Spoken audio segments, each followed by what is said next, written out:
I have to eat this salsa 1 milliliter at a time. Did I break my chips when it doesn't fit in the container like that, or my mouth? Like, put a little effort in, Josh. Come on, just snap the chip. Snap it, you bastard.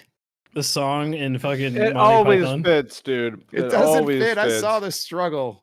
We've entered a new paradigm where Josh is always in his seat, and now always we eating. have. Oh, it's true. Now we have him eating with cat. Bonus cat rump. This is a Front and struggle, man. center. She's trying to take these chips left and right. I want to go on record at the top of the show. Are we live? Have we hit the We live are live. button? Oh, yes. All Yeah, right. by the way, we All are right, live. Yes. excellent. I want to go on record at the top of the show as calling Josh my personal Judas, the great trader. I've been All right. asking this dude for like a month to do duo 0 to death, permadeath 0 to hero. He has done it now with everybody but me. Every that's- person. Oh my god! He's like Wow. reaching into the farthest corners of content creators on Dark and Darker. I've never He's seen like, him play with Repose, "You have and one then all of a subscriber?" sudden I they're know. playing it. oh, you have one subscriber? You just started playing Dark and Darker today? We're playing duo 0 to hero permadeath, baby. Let's get in there. And I'm just like, I'm sure my invite got lost somewhere. That's fine. I'm just kidding. I've It's done that really only the before. It's people on hell. this podcast that have been shunned, I think, at this point. Yeah. He literally completely excluded us. He hates us. I think we figured it out. Yep. I've already done it with you before, End Boss. Back off. It was. I invited Arcane, I but would he had real never life go things back. that came up. Hey, I hit you up, but you had already started your deal with Repose. So So yeah, that's what I'm saying. Judas! I have tried, and you all have failed. But he's now, lying. He now hasn't you'll asked never me do once. it, dude. Now I've retired, so it's Damn. over. Oh, that's terrible. He's back to Yeah. his solos arc. He's done. No. Anyways, I full retired. I'm not streaming Dark and Darker anymore this wipe. okay. Damn. All right. Mm-hmm. wow. It's going to be a No, long that's what this is. This is me just eating chips, hanging out with the cats. No more streaming. Okay. So the villain arc played its way all the way Mhm. to its apex, and now he just went straight retirement. Yep. All right. Got out where the getting out was good. Mm-hmm. It's going to be a long Fair November. enough. Indeed. Well, hey, we should address the elephant in the room here. You may notice, if you're a regular viewer here, that we are missing the great Ken Nabi, who The was illustrious.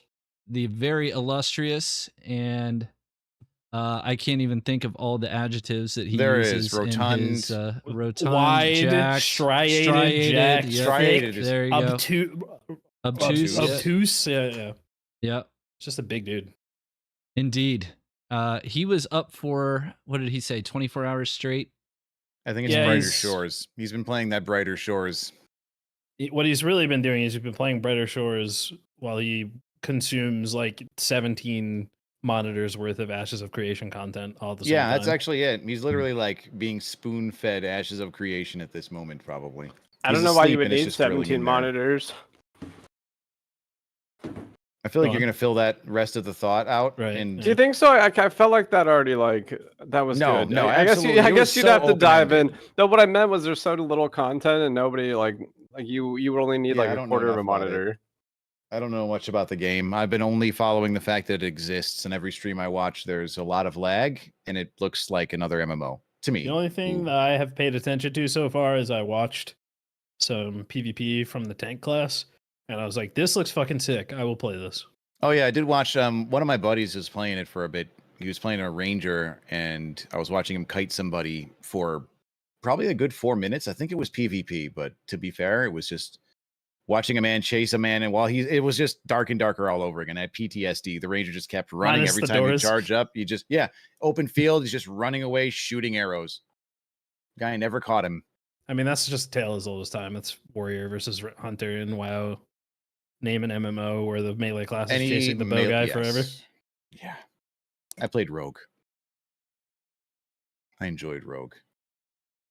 Well, the arena's out, and I'm having a good time with that. I've actually been enjoying the dungeon, like genuinely. So this first thing I think we should probably bring is the addition of the 125 to 224 HR bracket, which is spectacular.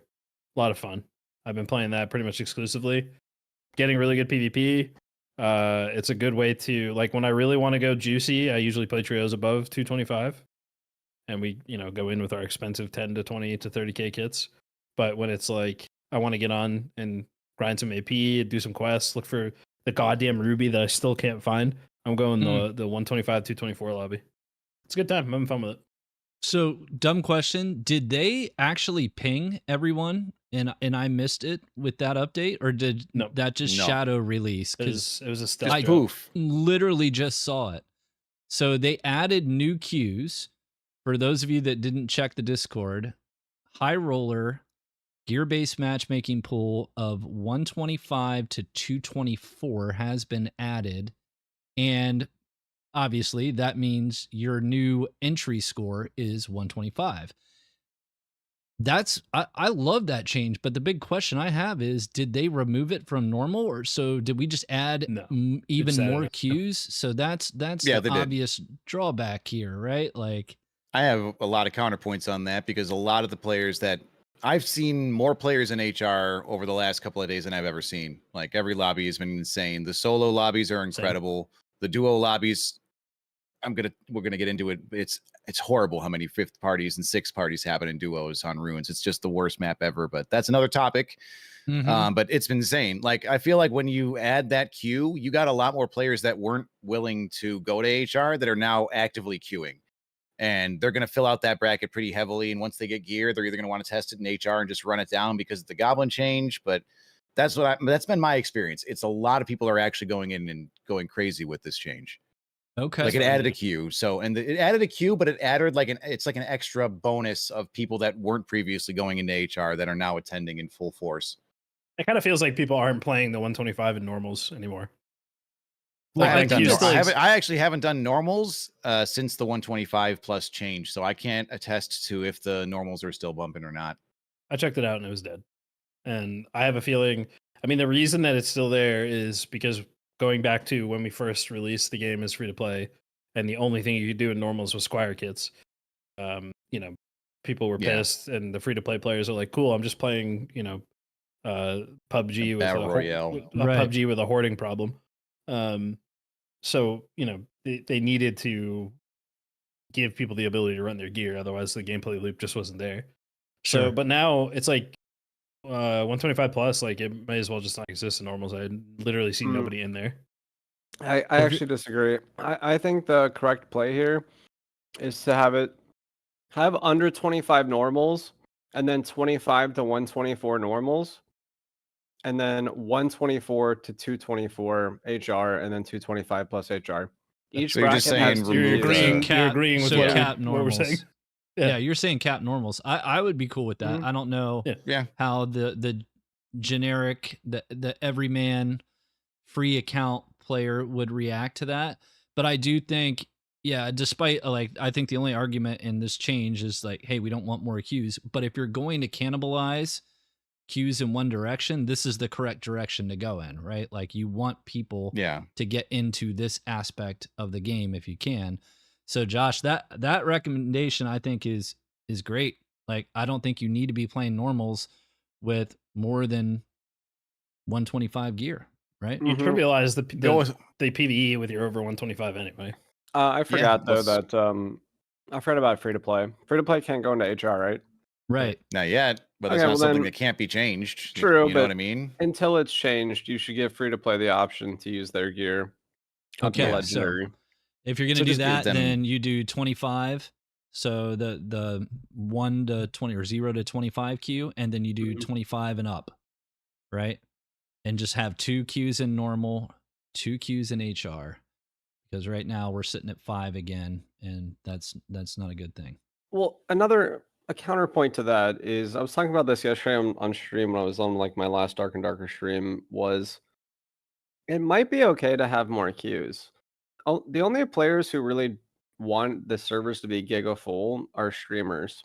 Normal players can operate and enjoy the dungeon environment and the limited PvP without every match being full. So with you guys, I also played today the under 25 normals for a while, and then 124 to 225 HR. Both those queues were full all day, even at like 8 a.m., at like Yeah. 2 p.m. when I played. And both of those queues are great. So I don't really know if we need less queues. I know I used to be big on consolidating the queues, but the more I play and the more I hear about like NBoss being like 4th, 5th, and 6th partied, I don't know. It's Like bad. I played Albion, and like in Albion, you do little tiny like 1v1 full loot PvP dungeons, and it takes like 15 to 20 minutes, and you get like one really good fight. You're guaranteed like one fight, and then you go next. Our game has like a shitload of fights, usually in the first 10 minutes, and then either like no fights in Crypts or like one fight, and then no fights in Inferno or like 1 to 3 fights. And sort of the fun of it is the mystery. I don't know. Like I really like the game in its current state. So I think- might actually be fine with like slightly less PvP. Only in the sense that like all day today I was just playing. I wasn't searching out PvP. I was like playing the corners. I was AP grinding. I'm trying to get the demigod like as fast as possible, but only playing in the new queue. Like just 124 to 225, which feels like the fairest gear score of all of them to me for HR. Mhm. But like I don't know, if you're just playing the corners, you just get PvP. Like you get PvP in Inferno, you get like one in Crypts. If you're not like actively W keying across all the goddamn walls and ruins, like you'll get 1 or 2 fights a game instead of this like insane third, fourth, fifth, sixth partying situations. Yep. So I don't think it's know. a mixed bag on that one because I've Yeah. been playing HR duos like me and Glock and me and Majora and a lot of like just doing duos all day for the last 3 or 4 days, I think. Mhm. And every single fight, I don't know if maybe it's because I'm streaming it. I have no idea what it's like off stream. And Majora was mentioning that they are a little bit different, but every fight on runes, it didn't matter what module you ended up in. If you were in a fight, that was where the fighting was. It would find you no matter where you are, and every squad would be roaming the map looking for a battle. It was every single game was a fourth, fifth, and sixth party. Sometimes the match would start, we would spawn in. In one particular match, we spawned in, Majora turns to me, shoots me in the face with a crossbow, and as he's cranking back the reload, the door opens and the fight begins, and it doesn't stop until the last squad is dead. So, like, literally 30 seconds of the match have passed, and the first squad rolls in. We fight them for a good 60 seconds, and then I see an arrow come flying past me from the doorway they already came in. The second squad rolls in. We push modules out to the east, split off, run into a third squad heading directly at us. So it's just been the biggest amount of PvP I've ever had, no matter where we end up. Like, and this is just when we spawn in the north. We've spawned at Keep, same thing happens. Every single fight, when we're dead, we spectate, one squad left, 6 dead bodies and 2 modules worth of a range, and it's insane. It just seems like every single match on Crypts right now is one squad that wins it and goes down to Inferno. I just haven't seen other players in Inferno at all. It's every single fight is just a bloodbath on there. Maybe it's just duos. I can vouch. That's a duos issue.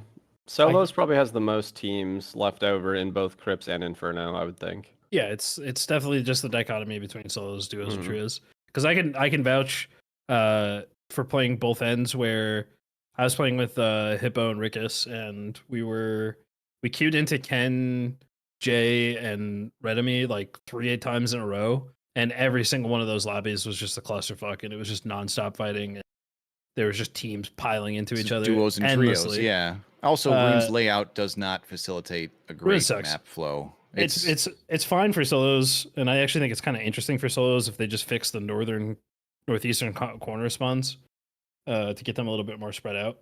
But for Mhm. duos and trios, it's miserable. I can't stand runes. Like the more I play it, the more I'm like, I love the map from an aesthetic design. It's really fun to explore. There's all these really cool sub layers to each of them, like a bunch of the modules, and from a player immersion perspective, it's super cool. But for HR PvP, specifically for people who want a place to drop in and have lots of fights, it's so miserable. It sucks.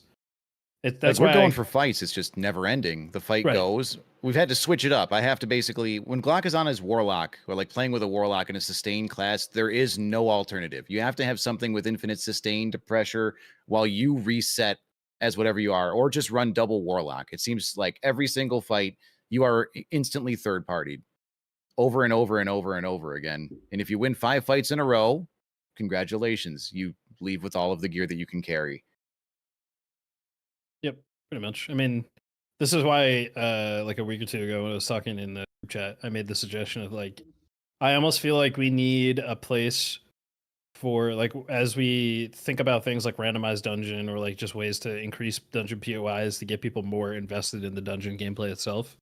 I feel like there needs to be a space specifically dedicated for like 3 teams to fight, and that's why I mentioned the old when we first added all teams sizes to all maps, and goblins was still a 3x3. The 3v3v3 on Goblin Caves 3x3 was so much fun because you were guaranteed you always had the three teams would just fight it out until one team was the last one left. That team got the boss, and it felt like this really complete circuit of its own gameplay loop. I feel like we need something like that for the really hardcore players who want that condensed version of the gameplay experience 24/7, like Sobad was saying. The streamers who just want full lobbies that are just constant PvP. I feel like a game mode that is condensed into that would satisfy that sort of demographic without really needing to do too much to the rest of the game to accommodate it.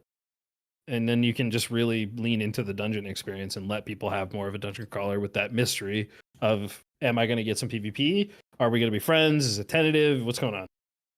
I think a lot of those problems are still solved with the randomized modules. Like the spawn rushing and everything about that is just randomized mobs, randomized modules, take over the fucking idea that everybody should be splitting through modules, force you to actually go through a door. I know it sucks. I'm a cleric. I know how much doors suck. But like just letting people skip stuff like that, plus knowing where everything is a double compounding problem. I love the idea of the fog of war on a randomized module map, just spawning in and being like, well, I got to find out where I'm going and actually do some exploring. And if you encounter PvP, it's more organic rather than just like, all right, let's go 3 modules west and hope we find some players, which you can still do. But with a randomized dungeon, it makes a lot more RNG. You won't know if you're going to get to somebody or not. You won't know if maybe you walk into a boss room. Maybe you can randomize the boss rooms. I don't care. Randomize it all. All right, I'm gonna take the charge here on the other side of that. I think that's a horrible idea. Okay, but why? The super nuclear hot take, dude. We need new content. We don't need to regenerate old content. Part of the uniqueness and the good gameplay aspect of Dark and Darker is the map knowledge that comes to play in all of the situations we've previously described on this pod. And you're just going to throw all that out the window by trying to randomize the dungeon. And it's not going to change anything because the duos and trios who want to spawn rush are just going to break down doors with Explosion, Hellfire, and Barbarian. And the team getting rushed into is not going to know where to go or what to do. And they're going to run into mob packs. They're going to get fucking slaughtered. Now, it does not take very much effort or knowledge to learn what to do and what not to do to get away from the spawns. All of the spawns are like 1.5 modules away. And you can just sit in a dark corner or like go somewhere nearby to avoid this shit. Like almost any spawn, if I just walked in a certain direction for half a module, I could hide from any spawn rushers. And so like right now, part of last season or like 2 seasons ago, we all went Goblin because Goblin was the Bloodbath map. Now Goblin is like kind of half empty-ish and Ruins is the Bloodbath map. We have plenty of maps that dungeon crawl in. You could go dungeon crawl in Ice where you'll probably never see anybody the whole map. Or go dungeon crawl on like the corners of Goblin. Ruins is, I think it's perfect, dude. Just go like another map rather than trying to re-randomize and do like all this weird development time to just throw the maps into disarray. I mean, the experience of diving into the dungeon becomes severely diminished over time when it's a static map. I think that's like 2,000 hours though. Like, I don't know. Most players are never going to even get to the part where they're like, I don't want to dungeon delve anymore. And most of us are still dungeon delving, even in the unrandomized maps. Like now that we have the 124 to 224 all day today, all I did was go to the bottom left corner of Ruins and the 2 or 3 modules around that, which for sure has the least PvP on any part of Ruins, right? Bottom left where the wolves are. Yeah, because everyone wants the FPS drop over in that corner. Well, that's because there's no way to rush through those modules. That rope that you run around, the train that you make, the path that you traverse ends before you get to that point. So that's why everybody coagulates to that spot to avoid players, because that's out of the circuit, so to speak. But if you go like 1 module north, you're at the shitty wolf spot again, and then you jump into the well and you start that circuit and you can traverse 8 modules without opening a single door. Like you can make your runs, you can go around the opposite way, but that's just out of that circuit in particular. So yeah, it's going to be less traffic because you can't jump the walls into it and people can't jump away from a team. But then like once you survive the Ruins bloodbath, we're back to dungeon delving for like 22 minutes. You go through crypts, you're like chilling. You could not see anybody if you choose, but if you go like vault, okay, or you maze, spawn northeast instead. Now you're dead. Northeast of what? You spawn northeast runes, not southwest. You didn't get to spawn in the good spot. You spawned in the worst. That go a different direction or sit in a corner. You got 3 spawns on either side. You sit in the corner. I mean, I've done it. Trust me. I've sat in the corner. I've walked 10 steps out and picked a different chest, turned a light off, sat behind it, and waited 20 minutes. That Yeah, sucks. but what are we talking? Yeah, exactly. What are we talking about there? Like, That this is can't not a good be- game. That can't Your be option is to considered sit good there in game the design. corner. I don't know, and dude. cower. I don't know. You're talking about like a mystery why randomized module thing, or like a current progression of map knowledge and awareness. And like, especially in 124 to 224, or like any of the other lobbies, it doesn't even really matter if you get spawn rush. You die and then you just go again, or Yeah, you I get a bunch still- of fights. But if you're I talking think- about the mystery of randomized modules, you're saying somehow that stops spawn rushing. I disagree fundamentally. If you're a duos in a trio squad or a smart solo that wants to fight, you're just gonna break down doors and you're gonna go fuck whoever's fighting monsters. It It does does if you change randomize the anything. monsters too. Exactly. I mean, exactly. so Yeah. so Bro, you the know, monsters are stupid. You break a door Hold down on. and you're into the next room. hold on. So let's say the prison module where you spawn and there's all the cells with the skeletons on either side, and if Mhm. you run west, there's mimic over in the corner and there's storage. When you turn that corner, there's a skeleton archer right there. What if instead of that skeleton archer, there's a nightmare axe skeleton? If you are trying to sprint through there and you get stuck in the corner as a wizard and you're just like, I'm gonna la-di-da, I'm gonna blow down all the doors. Oh shit, there's a nightmare axe skeleton on me. I just fucking died. Or you run into the room, you eat a headshot from the guy who's waiting for you, and you're like, fuck, I gotta backtrack, except now I have a nightmare skeleton. These are things that you can change elements wise. You can add traps in places that weren't there before that can like artificially force people to slow down so that it's not just this constant spawn rush. And I think that's what people are asking for, is just ways for the dungeon to stop you from just skipping it. Because it is really frustrating Right. in a dungeon crawler game when players are actively looking for any way they can to skip the dungeon. And that's also partially a problem of, you don't want to get third partied, so you want to clear your module or get out of your module as fast as you can to kill whoever's near you so you can have a breather to loot. But it's also like a partially like, is the reward in the right place? Is it engaging enough to reward you for certain things? Like loot is in a really good spot, I think. But Mhm. if I'm looking for specific quest rewards, it's a pain in the ass still. I still haven't found my ruby, my legendary ruby, after I must have pulled the pile 500 times yesterday. There are certain things that we could do to like incentivize parts of the map and make you slow down and take your time and look at your surroundings and look for things. We could make the quests, require you to pay more attention to your surroundings and look for like levers and shit to pull. I think randomizing alone is not the solution, and I kind of agree with what you're saying, but I see a world where randomizing the module and the monsters and giving some extent of fog of war can really put the mystery back in the dungeon, and then when you do get those fights, they can be really exciting. 100% Alright. agree. Yeah, I mean, I agree with all that. I was just trying to play devil's advocate and figure out like how that's bad and whether or not we can just skip that and go for new content instead. But yeah, I mean, Your when you put biggest it that thing way, about it was Both it things. sounded like you were Let's do upset because both. you didn't want them to split the focus. But assuming they have the resources to do both, because those are Yeah, both that- great ideas. The people who are working on the maps are not the people who are working on like, developing new skills or, creating new monsters or adjusting AI or doing things with combat. These are all different departments and different people that work on different things. So in the realm of making randomized maps while also creating new content, that is 100% a viable thing. I'm gonna okay. I like the idea of the randomized maps, the fog of war, slowing it down, bring the mystery back. But there's no way that doesn't take away a fat fucking focus, dude. Having to redevelop randomizing map modules totally takes the map department away from making new maps. Well, It's not the this- same skill if you set. get to a point- Exactly. If you get to a point when the modules are starting to make themselves, it's basically like self-perpetuating. You get to that point and then the river starts flowing by itself. But yeah, Yeah. if we're I just mean, assuming they only have limited resources on one thing, I'm not going to assume the Iron Mace resources on that one. the whole point of the module system in the first place was for them to be able to randomize the maps. That's what they told us from day one, was because everybody's like, why is everything a square? Why is it all the same proportions essentially? Or like, there's instances of like northwest corner, small library, and then like the shitty little corner spawn with the portals. Like those are still one module that's kind of broken up. But that whole design was created and presented to us as, hey, this is like really simplified and it fits like Legos. So if we ever want to randomize the maps, it just works and we can just plug them into each other and put in an algorithm that figures out how to make some dead ends, but actually be able to get out of a module if you need to. That's how I understood it to function when it was originally brought up, because there's a lot of the modules that have the walls that are not fully pasted in. That's like the frame of a door because it's meant to be moved or randomized or replaced or moved and cycled. And I just thought that was part of what everybody understood on the modules were, just like you said, Legos. You can interconnect them. They're like predetermined to get into a space. You just have to make okay, which modules have a high exit and a low exit and make sure that they line up with a little bit of QA. Now you have blocks of modules that can only be intersected with each other. You can't put a triangle in a square hole. Okay.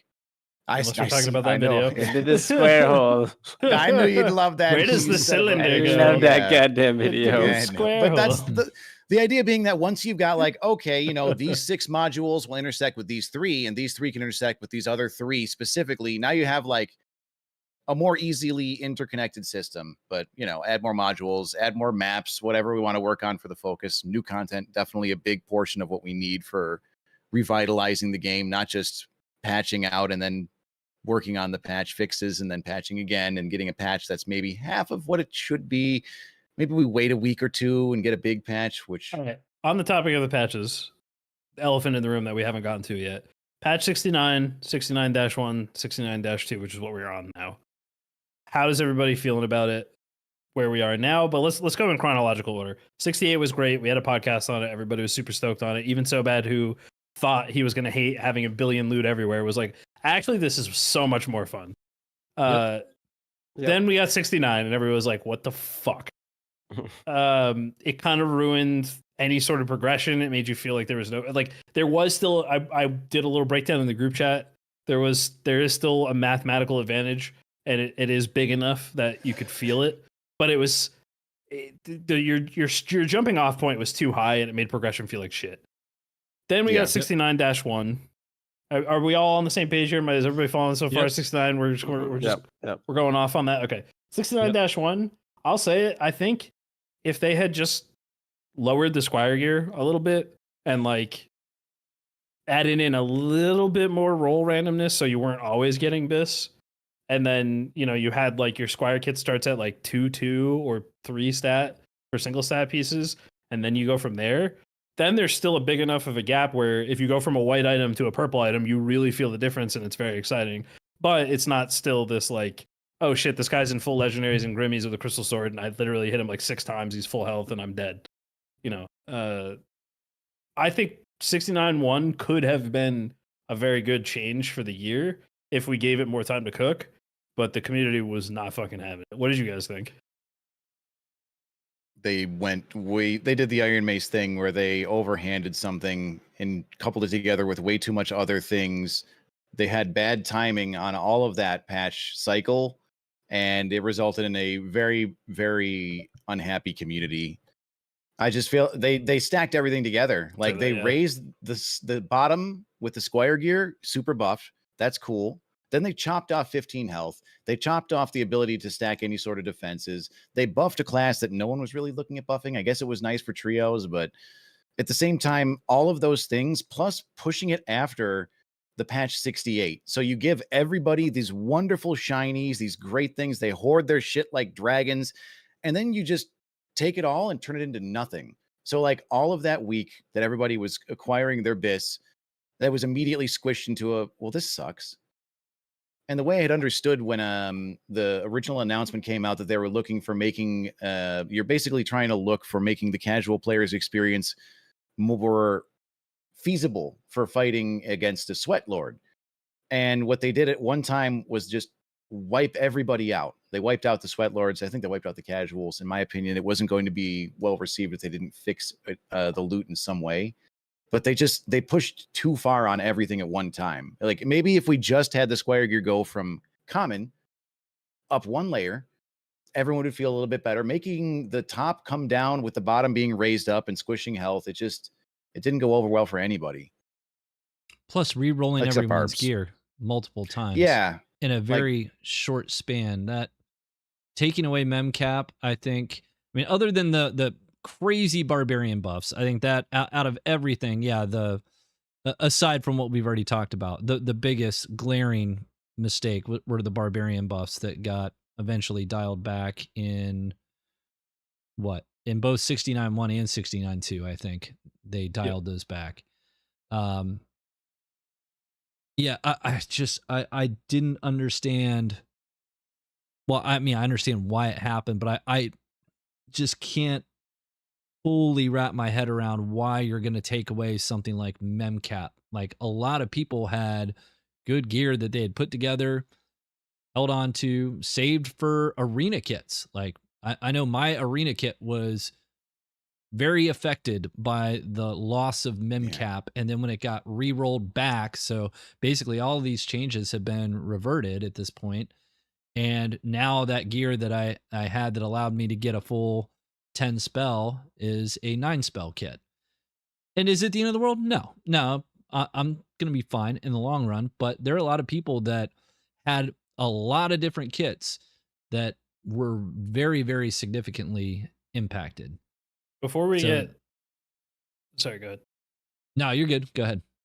Before we get Josh's take on this, I want to ask you guys, do you guys give a shit about spell memory?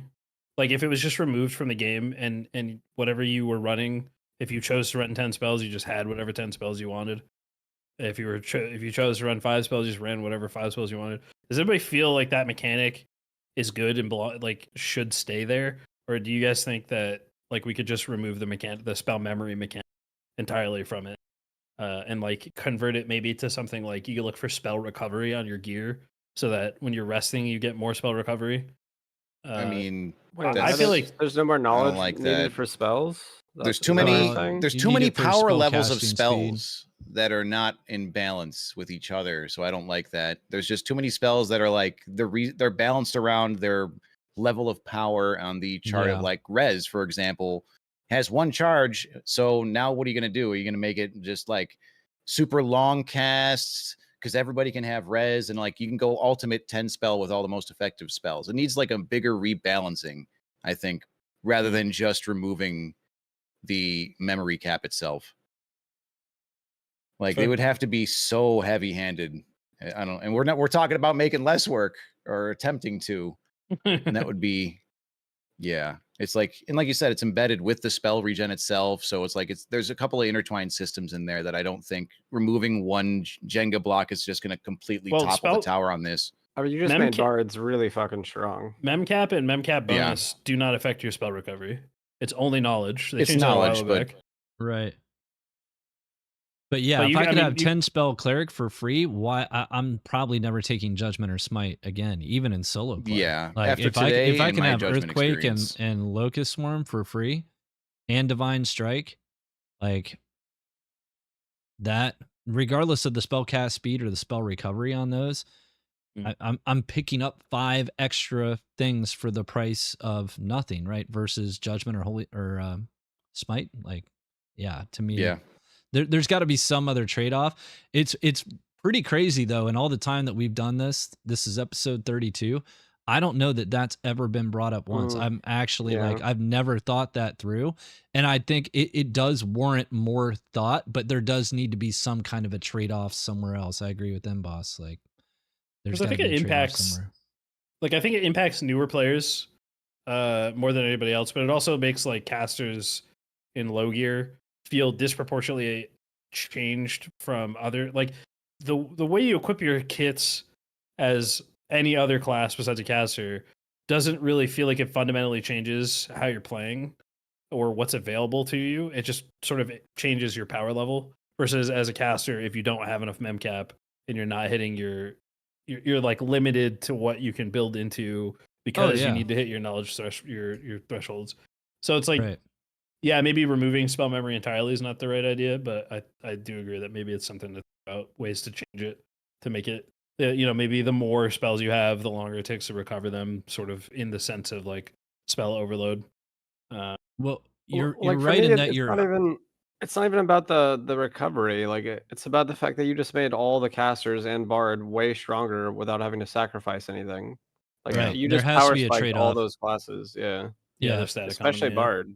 Or like warlock, because I have to take and my wizard, Because like I run spell overload and I run instacast, and the less knowledge and the less mem cap I could have to trade that for will and damage, like you just made wizard really fucking strong.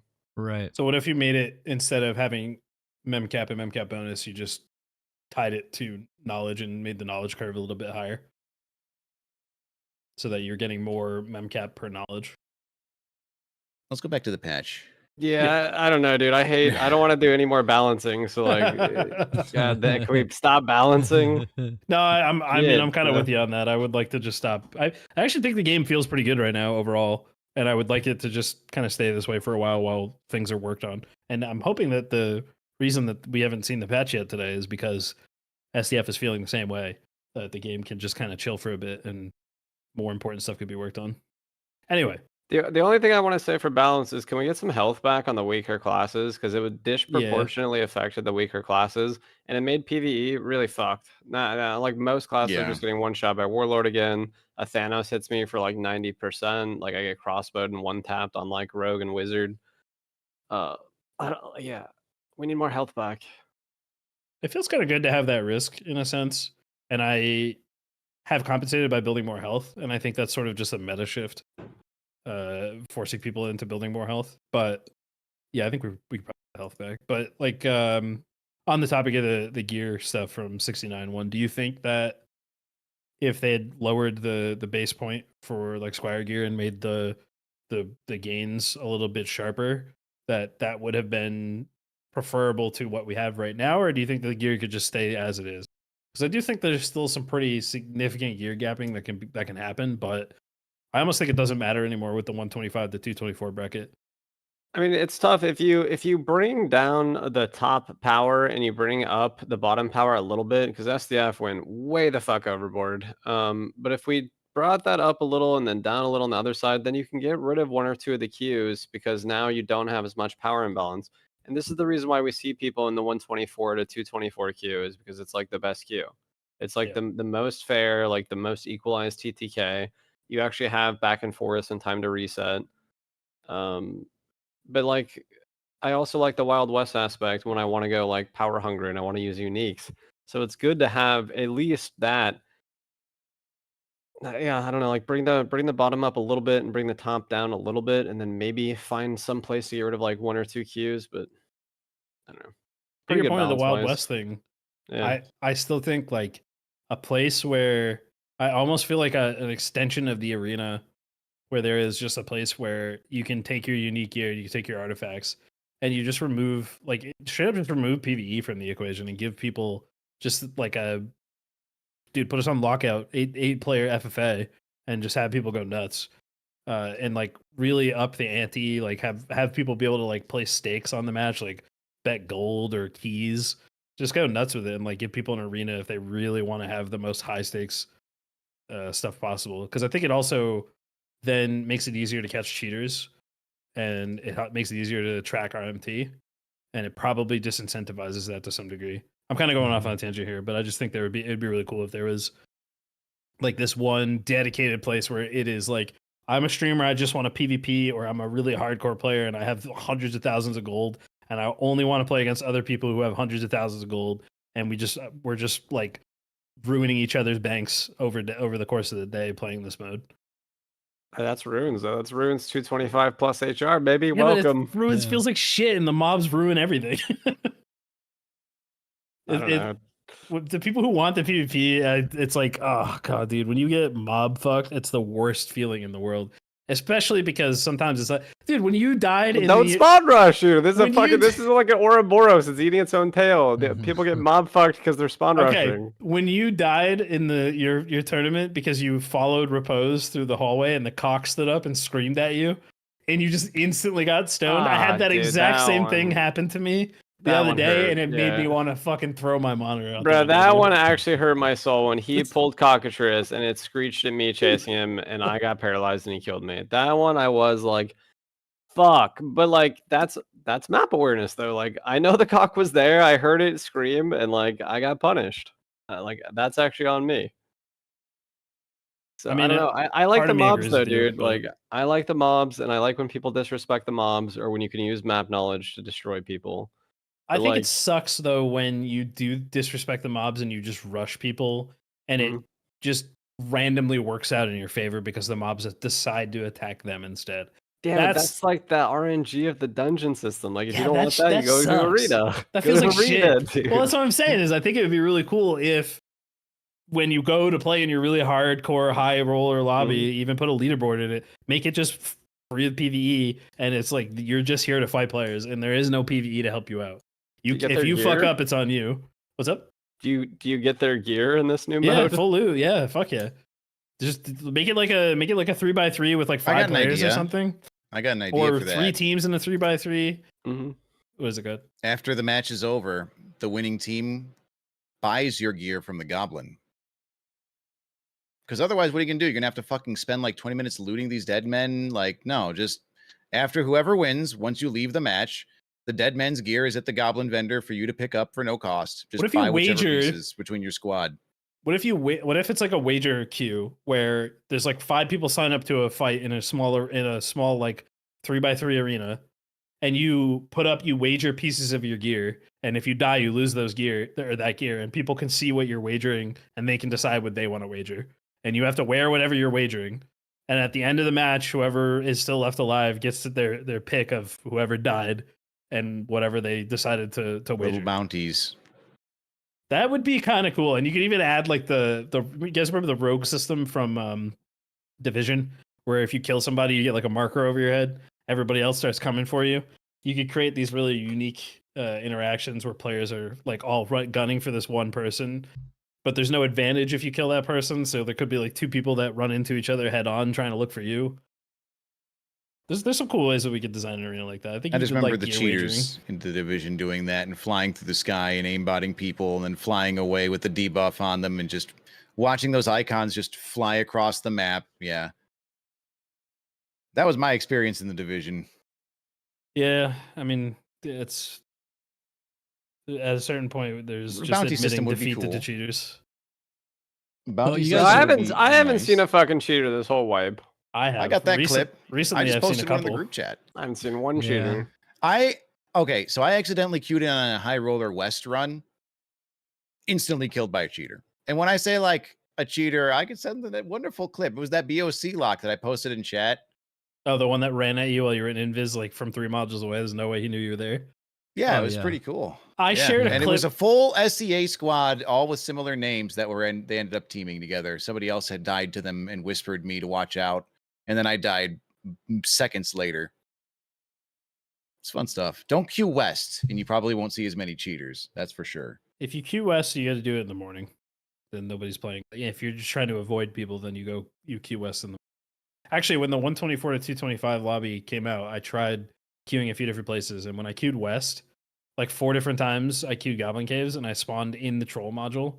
And I know from experience that if you spawn in the troll module, there's either only one other person on your map or there's nobody there. Yeah, the opposite end. That's what I had. It was usually one person in Goblin Caves. But when I went east and it was like 2 p.m., every lobby was full. There was a lobby where I spawned in that corner right next to where the centipede is. I ran up and I heard people fighting. I see 2 people down below. I had heard one person die. I see a barbarian down there. I jump down to shoot him. I see that he's chasing another guy. The barbarian dies. I kill the barbarian. The other guy comes around the corner and starts fighting me. 2 more people jump down from up top and join the fight. I look at the kill cam afterwards, the death cam, or like spectating everyone around there. Everyone on the map was somehow in Goblin Caves in the troll room. I had no idea how the hell that happened. I've never seen something like that before. It was fucking insane. It was just a pile of dead bodies at the bottom of the wood ramp on the far side of the room, not the one that everybody goes down for the boss, but like the foggy side. Shit was ridiculous. So I just said, we've Go ahead. hit on a number of different topics here, but I do want to try to summarize what we think some of the core issues are. At a high level, the identity of the dungeon crawler game right now, I think you guys are saying should still be, I don't think there's any argument here, PvE and PvP. No one's advocating for PvP to be removed from the core dungeon crawler game. But No. what I think I'm hearing is that they're are still a lot of people that are not satisfied with Arena, that still want to PvP and are going to base their dungeon crawling experience around PvP, which is why we see all the spawn rushing. And it seems to me like part of that is because there are still stakes in the dungeon and there are no stakes in Arena. So I guess the question is, if Arena starts to become more of if we put the leaderboard in Arena, we give more incentives. If it's something like what Odin's suggesting, where you're wagering gear, there's some kind of stake or incentive or reward for playing the Arena. If we can get that dialed in so that the PvP hungry, grinder hungry guys are satisfied there, does that open up the core gameplay loop to be more dungeon crawler focused, where we can do things without having to worry about catering to those people? Like when we're talking so. about randomizing the modules, randomizing mobs, and like truly making it feel like you're doing some sort of exploration. Because like Josh, I get your argument, like, yeah, you should be rewarded for map knowledge. I understand that, but you're saying that you should be rewarded in what way? You're saying that if I beat another player in the dungeon, I should be rewarded for my time invested in my map knowledge. But I don't feel like that should be part of the dungeon crawler experience as much as you should be rewarded for your knowledge of the game when you go in to fight players in the arena. Like, you should be rewarded for that time that you spent, all the time that you spent learning all the classes, learning the mechanics, learning how spells work, spacing, all those things that you do to be very good at PvP. You should be rewarded for in a PvP setting like Arena. And we shouldn't try to mold the entire dungeon crawling experience around that idea. Yeah, I think that's totally fair. And as far as the arena goes, I think we talked about this last time, right? The idea of having you get tokens from doing arena. So before we get into what we think should be, let's just go into what Iron Mace has already announced, in the sense that we're going to get some sort of leaderboard and we're probably going to get some sort of season. So that will incentivize players to go in there when they're climbing from neophyte to, gladiator maximus or whatever. And there's cosmetic rewards or what have you.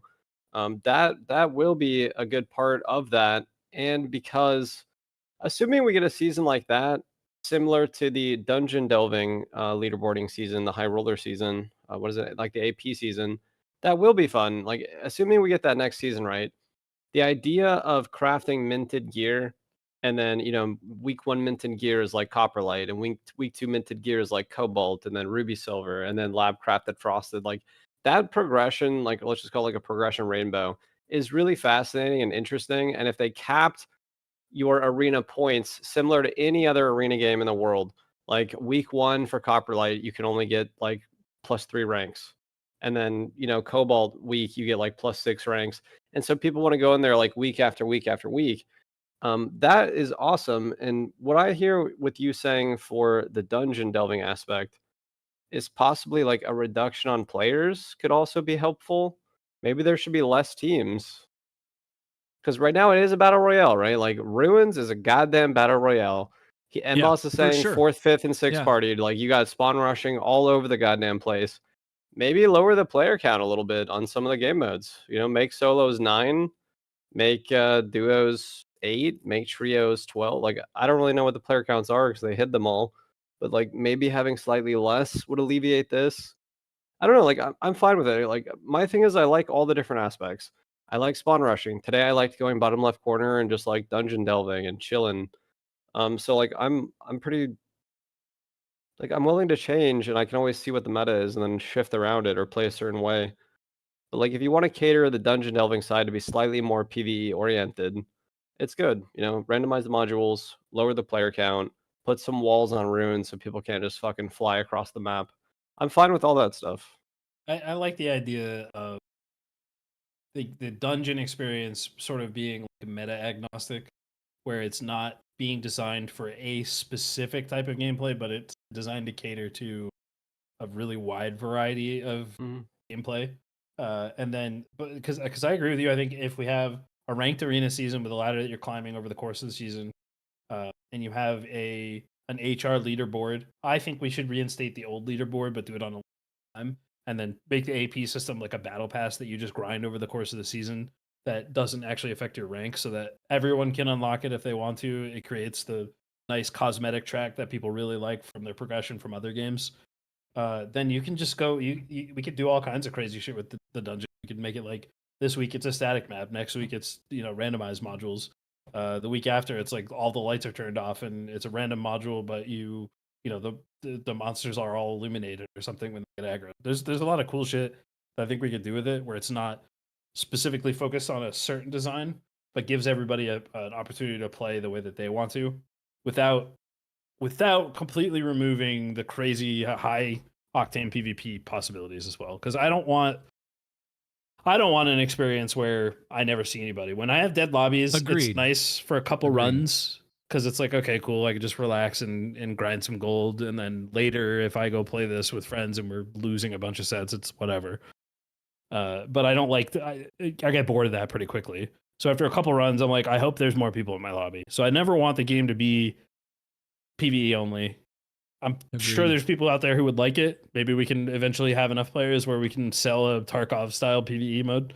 But right now I'm with Sobad in the sense of maybe lowering player counts and just trying to maintain that constant danger. Getting one or two fights here and there as you're progressing through the dungeon feels really good. But I will say that I think it oddly is a little bit better designed for solos right now, at least on Ruins. And I don't like that because I like duos and trios more. It's hard though, Agreed. because like when I play like in the tournament this weekend, it would have been a fundamentally different tournament if we had this new bracket. But like there are aspects of that's true. solos too where like it's even worse than duos and trios at time when you have like 6 or 7 players top right in like cemetery or whatever. Yeah, Like, that shit there's sucks. We need to no fix those way to get spawns. your health back, dude. Like it's just fight after fight after fight. And I like that. Like a part of me really likes that. When it happens, it can be like one of the coolest experiences in the game.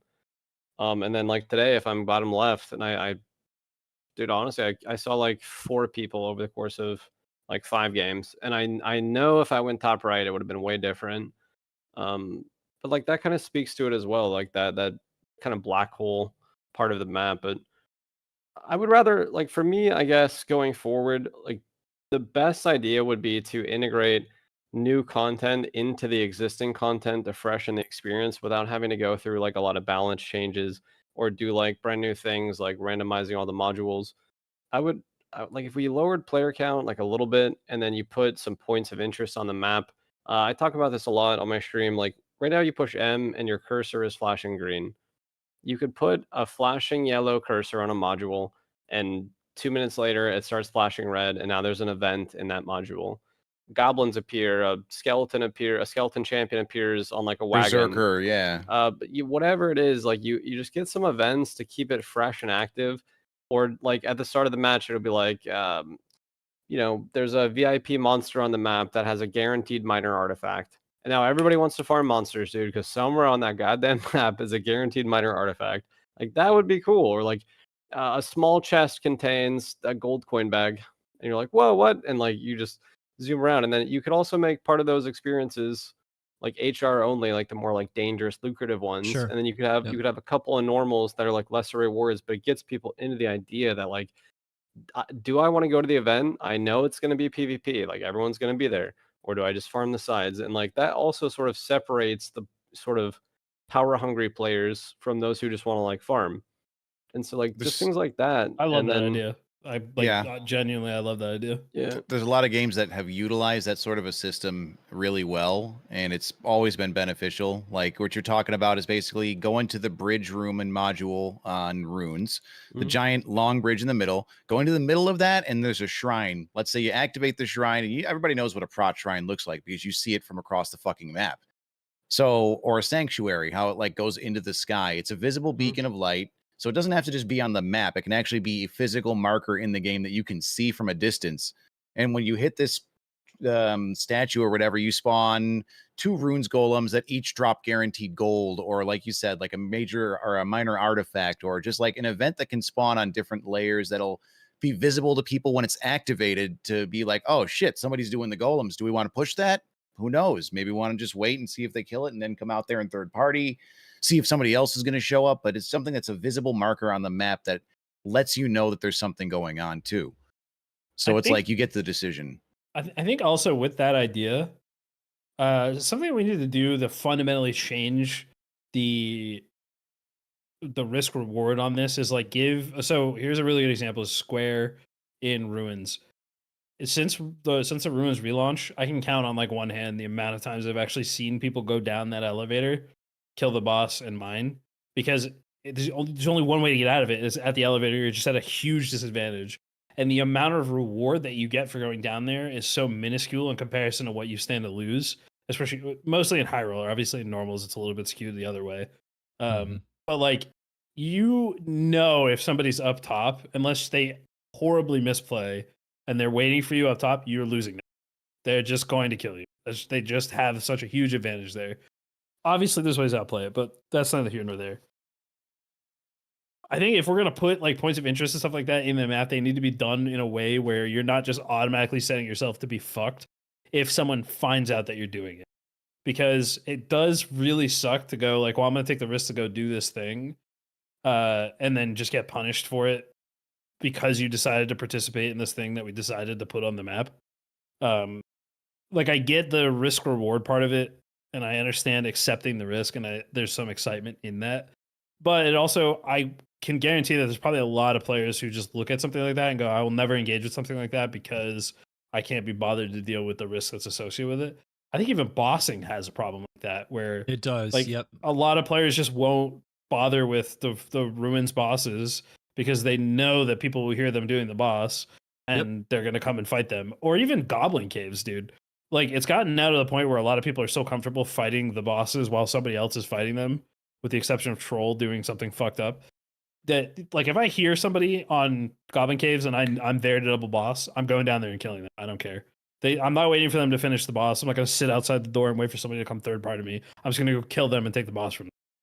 And that shit sucks if you're a newer player trying to learn it, or if you're a little more casual. Sure. Yep. So I think skewing some things, I don't know how you fix the boss problem. I don't know if there is an answer to that. But skewing certain things, certain modules where you really put yourself in a shit position for potentially very low reward is just like, those kinds of things need to be fixed. There's a lot that could be done for map layout, I think. Sorry, go ahead. But that's the power aspect of it, though. Like, I sort of agree with you, but at the same time, like you just mentioned, like, when people get good enough, you learn to fight other people while you're at the boss, and then doing the boss is always a choice, just like these events would be. So I think that, like, risk versus reward already sort of speaks for itself.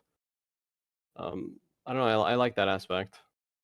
I think honestly, what I look at the boss rewards, if you're giga fast at clearing the bosses, like for like Troll, for example, in normals, if I go in a Squire Kit up my fighter with the longsword setup, I can kill it in like 45 seconds. So my time investment for doing that versus the reward I get from killing Troll is fantastic, and it's worth it every time.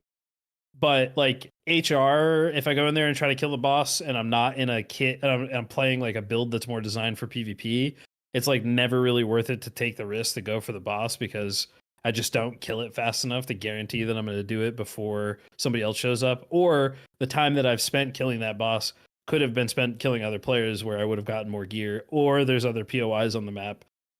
Maybe Goblin Caves is not the best example because the loot on Goblin Caves kind of sucks. But maybe there's just like, maybe these are things that could just be tweaked in value points. I think, if you look at Inferno boss, it's worth it every time, no matter what, unless it takes you 10 minutes to kill the thing and you're doing an AP grind. In the sense of like loot, it's always worth it because the chance of getting an artifact just completely offsets any risk that you could take. And now you can get an artifact from every boss in HR. So like that I haven't risk versus seen that reward is happen yet, fucking so huge. I have heard of it. I wonder if it's bugged still because I haven't seen it happen. I don't It's know. in I've this- seen It's definitely in the same patch, and I've seen people Yeah. get gold coin chests from the crypt pile and whatnot now. in so the maze pile. Somebody said they got polarizing prayer from Spectral Knight. So like, yeah, that's what I Like heard. 200 It's luck in there. Troll Cave hit 10 pulls ever on. I was getting like a couple legendary. It's like a couple legendary. I go in with none, and I sounds get great. legendaries. you got a couple legendaries. No, a couple legendary like goblets and shit. It's like honestly, my Ultimate complaint. or legendary. Oh, legendary. I'm still working on my ultimate collection. I've got like I don't know if every item has an ultimate Dude, version, but I've loot, got quite a loot few. is they in do. like such a fantastic spot right now. Like I don't know. I played from level 1 today to level 35 in 4 hours, and I have like 7 making a max lot move of money. speed boots. Like I have Yeah. fucking 5,000 gold. Like I've got one of the royal gems already. And maybe that's an outlier, but I feel like loot's really good. I got unique turn shoes from the Ghost King. Oh, perfect timing from what you said too. It was a warlock killing Ghost King. I ran in there and I just started hitting him in the back. And then right as he tried to run away, Ghost King drank him and he died. And here's the best part. After Ghost King drank him and killed him, I hit Ghost King one time and it died. And it had unique turn shoes. I was like, let's go, baby. Free, easy. Yeah. I don't know. Like the bosses are high risk, but super, super high reward. Especially in the 125 to 224 bracket. I don't know. You know, it does like. Honestly, my previous complaint about the 10 hit is just that I still haven't got my fucking ruby, dude. I'm losing my goddamn mind. I don't know how, dude. I've gotten like 18 fucking stacks of all I 4 have gems since. Stay 12 poor, hit. Odin. I have Stay poor. 12 royal diamonds, bro. 12. I haven't seen a single royal ruby. I'm gonna lose my mind. I'm finishing my Jeez. 5th gold coin quest chest. Oh, good for Oh my you. Gosh. That's yeah. right. Soon I'll be getting the second hand up here to wave at you with and wag my fingers in joy. I will go into the Iron Maze dev and steal them from you. They're mine now.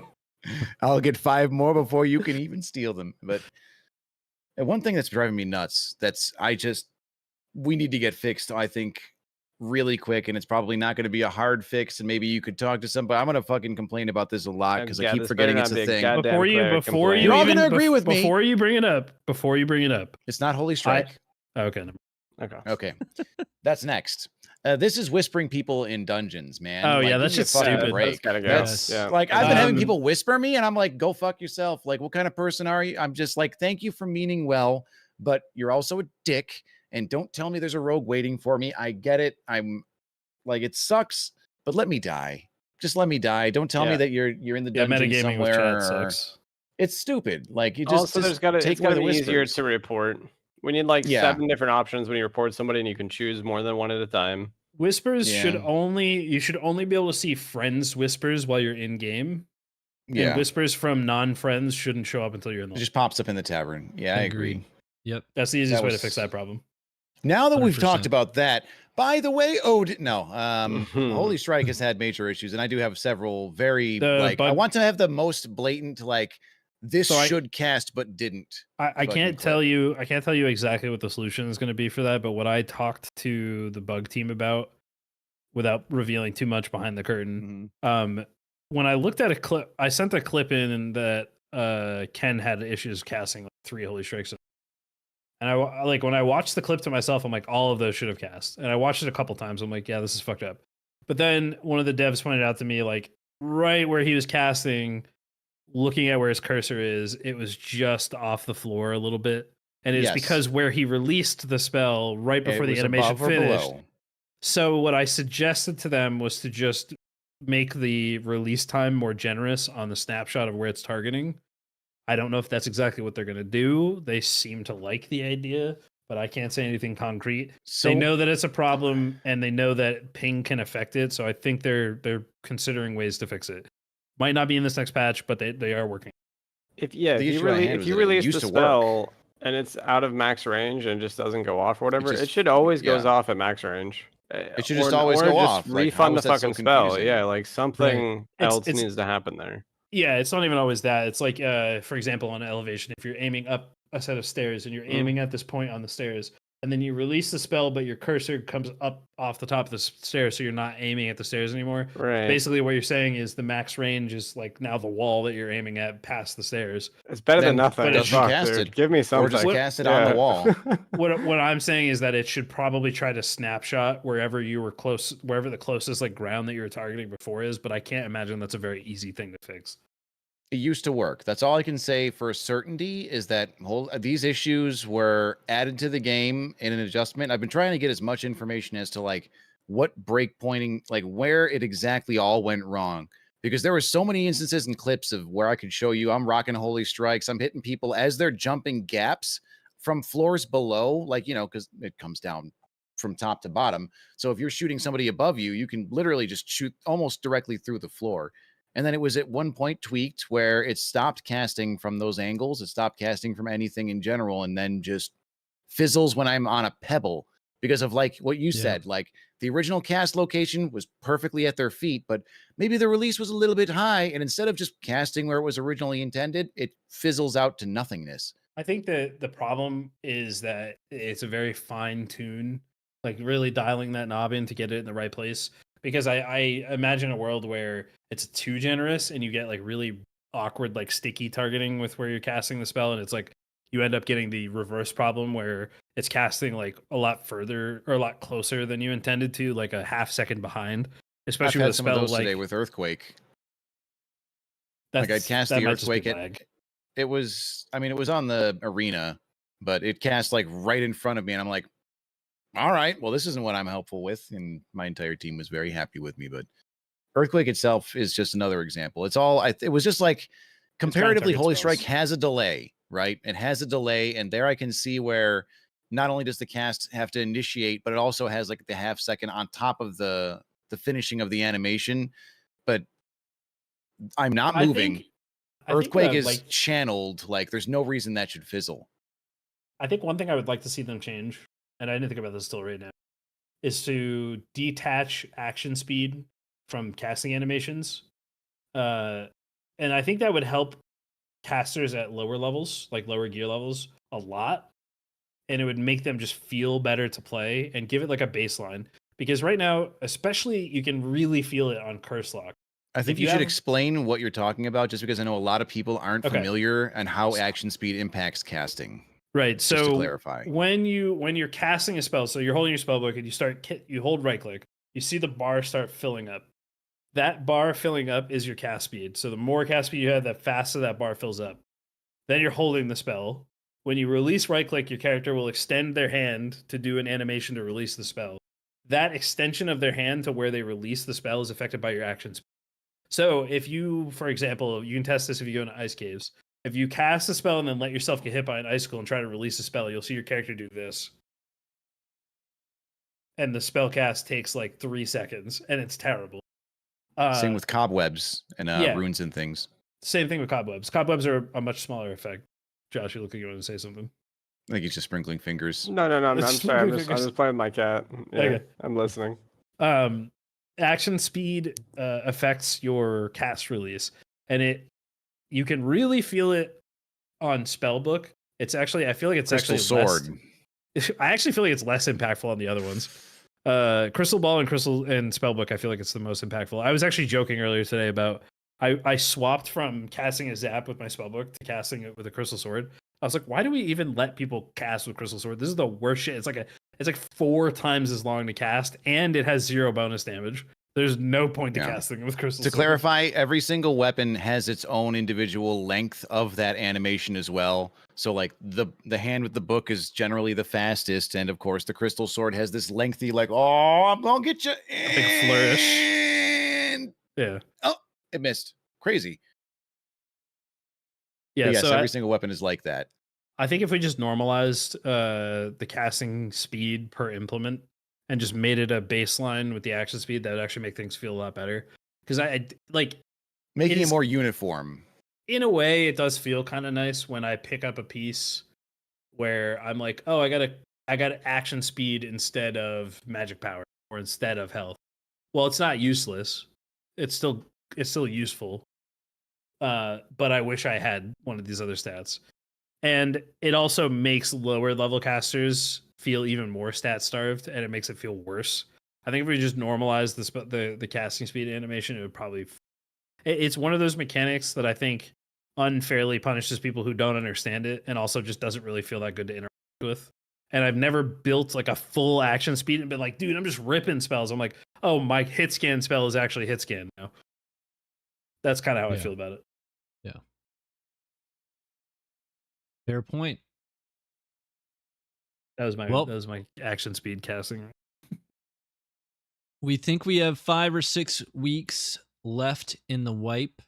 What are some reasonable, realistic features, tweaks, maybe even minor content additions that you guys would like to see that you think could happen in that amount of time that would make for a good end of season that we haven't already discussed? Mr. N-Boss. For the love of God, stash quality. I just want to be able to like hit a tab and have all my purples, be able to search through, type Yes, in magical, please. and have all my magical healing items pop up, have them QOL, highlight, baby. I'm give down. them a border QOL. that matches the quality. If just anything else, like somebody could probably be sitting there and go, oh, that's a great idea. I'm going to add a border to all of these different quality and just be done with it by tomorrow. Hot fix that shit in. Yeah. Just, I'll do That's it it. for That's the free. whole hot Tell fix. me. That's it. Just hot fix that in. Just anything stash sorting related. And I know that anybody in my chat that is watching this is, I had to make a stash command because I've also noticed it as time has gone on. Yes, I think my stash is probably one of the worst. All right. I never organize it. I just dump into it constantly. So yes, I You might be a and little every streamer. biased. Yeah, I like to say that that's a waste of my action time. It's a to sit streamer around and problem. do it. Mhm. But at least Ken has like Well- an organized stash. Like, how the fuck does he manage? My stash is beautiful. The unorganized is a streamer problem, but the QOL is for everybody. To have Yes. the auction house filters at the top so I can search for MH, and then it highlights all my gear with MH, especially my Yeah. warlock. Or I Okay. can name my stash tabs, like the Or QOL move for sure. or move them. Well, one thing I hate is when I buy a new stash tab and I'm Oh, like, okay, this is my arena kit Preach. stash. preach. And it's like, oh, it's in the second slot. I really want this to be down here and I can't Yep. move it. It just Yep. makes me, it just pisses me off that I can't move it.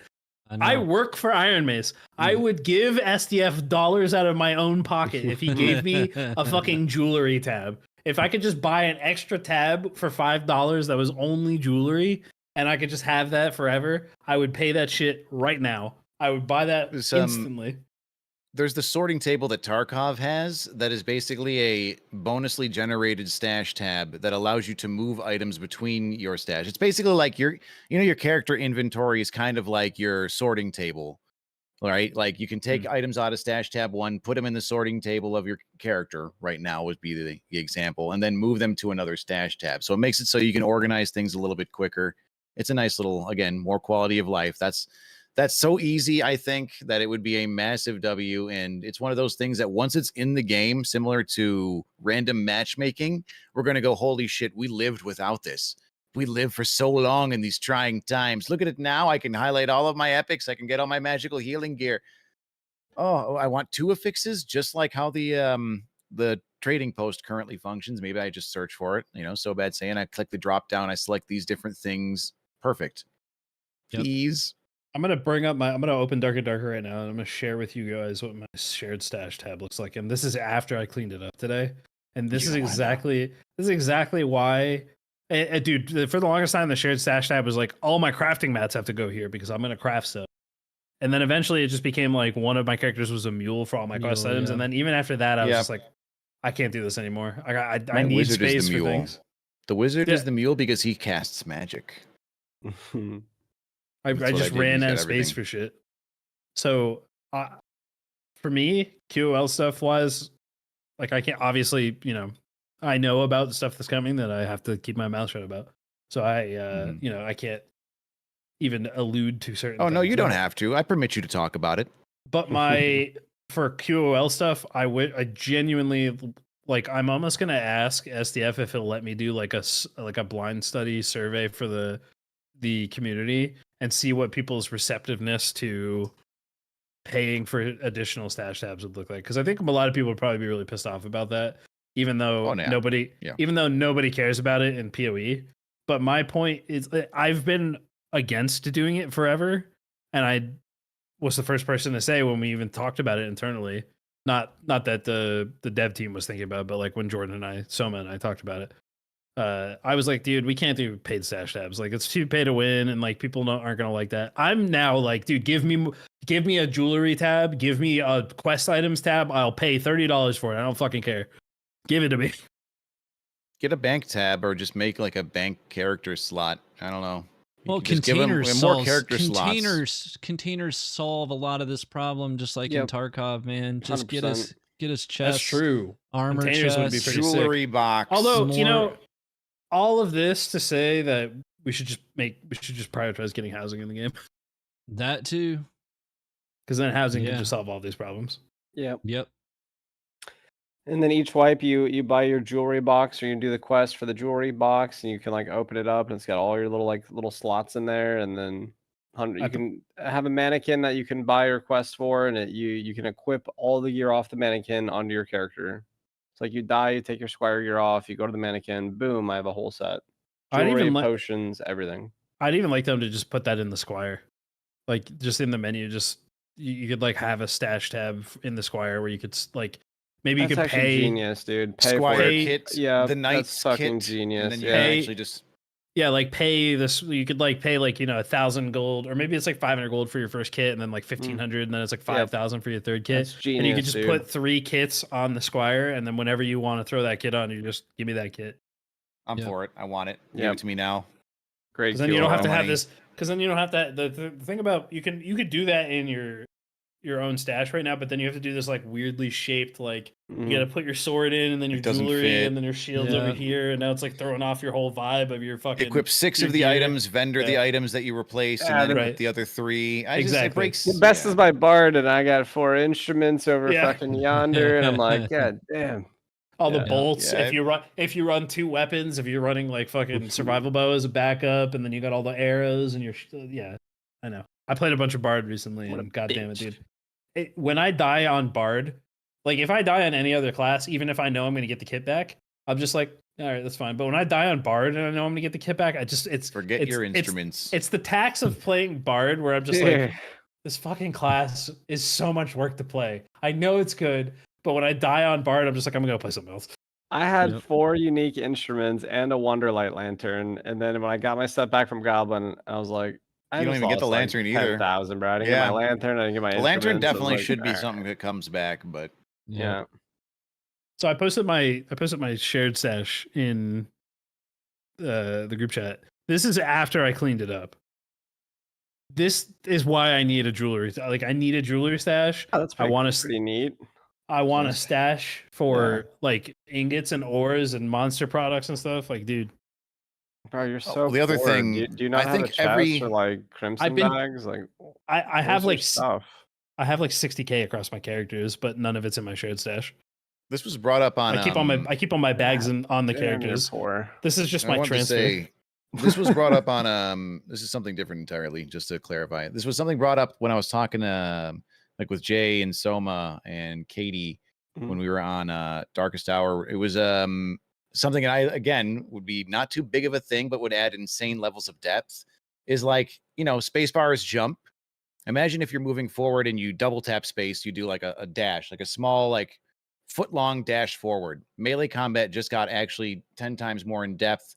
Like backstep on Ranger is, of course, the single greatest melee ability granted to the only class that shouldn't be meleeing. But now that it can actually, like, there's so much skill expression involved in that little one move that I Genuinely? feel like the entire game could have there would be an overhaul of the gameplay flow to give everybody a small like sidestep, maybe based on weight class or based on move speed or based on fucking anything.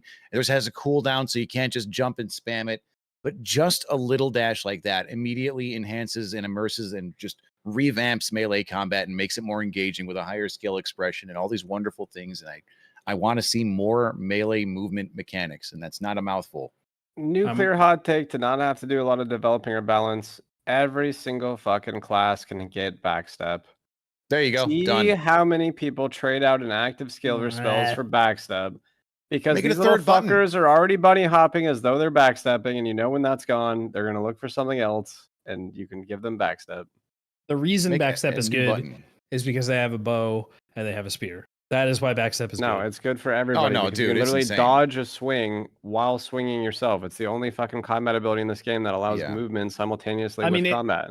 It would be good with Anything halberd. with combat. It would Anybody, be it'd good with Bardiche. everybody. You could literally jump toward them I did it while on swinging cleric and then turn and hit somebody. during multi-classing. It would be Yes, so fucking you can awesome to dodge watch. swings incoming with this power. Like it's not And it just would be a call only out. poking thing. Especially if they only had one charge, it's now a call out in any team fight. Cleric used backstab, we push him now before it comes back. Yeah, Like most games where like he used his iframe, hit him now. Like he used his backstab. we hit him. absolutely abuse the shit out of it. I mean, with Yeah. Katie and the Barbarian, and I'd hasten viz her on my cleric and send her to fucking double backstep into people. Like Yep. it was an unreal way because there's no way you can outrun it.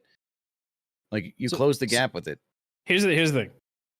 I like the idea of giving everybody some kind of movement or some kind of like additional control over momentum.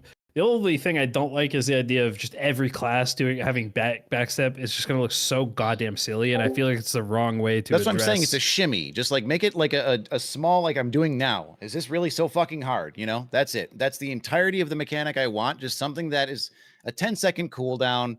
Every class can move it and just let people actually have some kind of a skill expression instead of just, this is melee combat currently.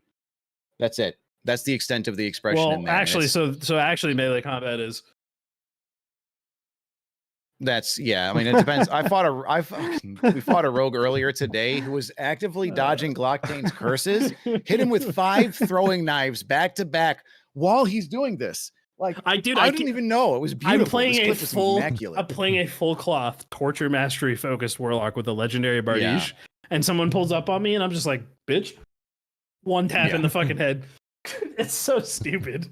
I love it that. feels good when you do it, but we said that our combat would never be like Mordhauer Chivalry, and now it's 1,000% like that, dude. I'm fucking walking up to the battle, I'm like limboing backward, and then I'm spinning my mouse in a full 360. So I'm like, oh, it's so. I like it though. Everybody acts like adding more mechanical depth to the game would make it more like Chivalry or Mordhau, but there's just so many ways you could develop it to make it more interesting that doesn't turn it into those, and we already have that.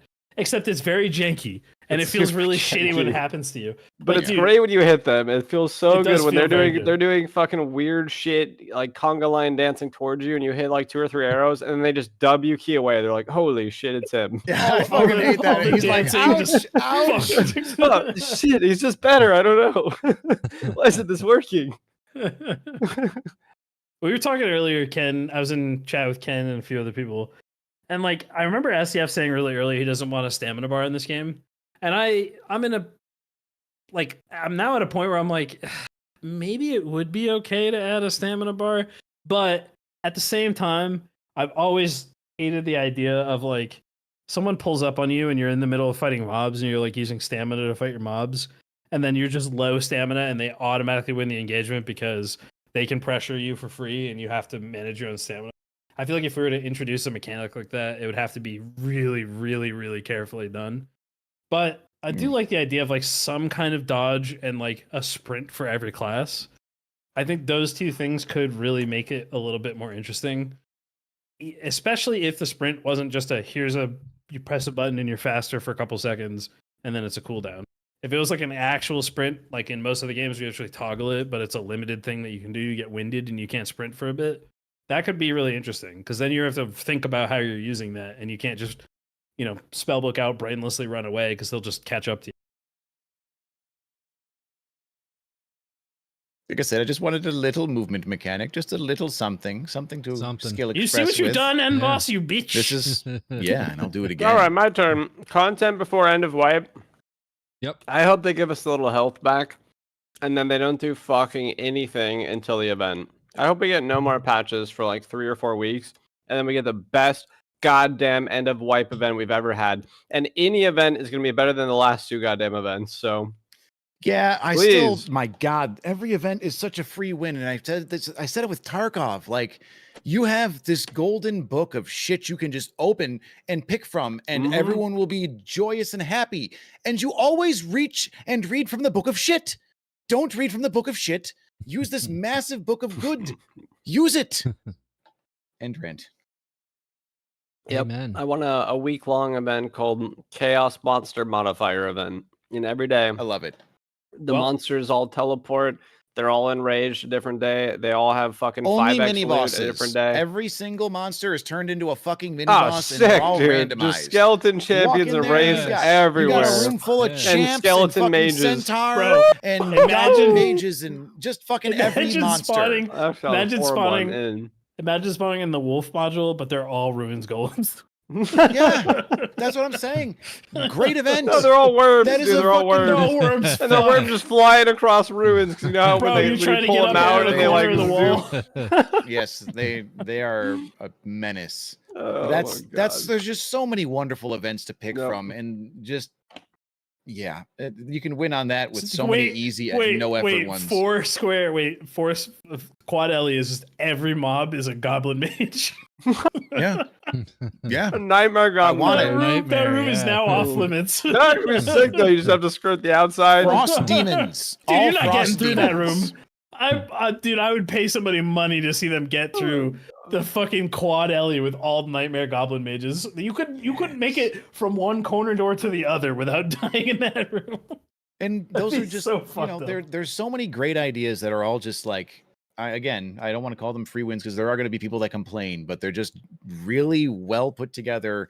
End of wipe, do chaotic things, or maybe even do something to get a little data while we're sprinkling it in there. You know, get some numbers, get some feedback on it. I You mean, know we what's have really map fun? rotation, so like you can point at the map in map rotation, and it shows you what the modifiers are. So like at least one of the maps is not modified at all times. So like new players coming in or whatever, people who just want to still play the game, can Or maybe go just to, do like, it for one of the maps HR that has only or modifiers. something, or it's just Yeah. like make it did a bunch not of a stuff. forced. Think about all the test data they could get too. You have like one day where everybody has 1.5x health. Another day everybody has like 0.5 health, and just like see. And Moon you know, gravity. at the end of the day, we're Rem- like, you know what's weird? We actually don't like having less health. We don't Yeah. like Call of Duty Dark and Darker. Right. You know what Amen. I The 2.0 actually headshot multiplier. Ooh, You know what I actually would love to have back is you remember the end of this season that was like January this year when we added normals AP, but only like the that was when Yeah, the only sub leaderboard. 25. yeah, that was the, cool. the That one felt nice. the normals leaderboard for 2 weeks with only sub 25 bracket was actually so much fun. I actually had really fun. I like actually was grinding that for a couple of days before I was like, all right, I only have so many hours a day to play. I would love to try that again. That shit's fun. Yep. Heads up for you guys, just in case a big patch does drop, I will be gone next week. I'm going to be in Korea. I'll actually be at the office next week. Ooh. Nice. So I can directly That'll be voice my fun. concerns to you and be heard. I'm sure that will work out wonderful for me. Yeah, I definitely won't be ignoring my phone and everyone.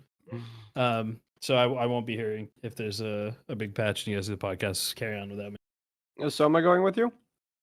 No, someone went before. But Sebastian will be there. That's it.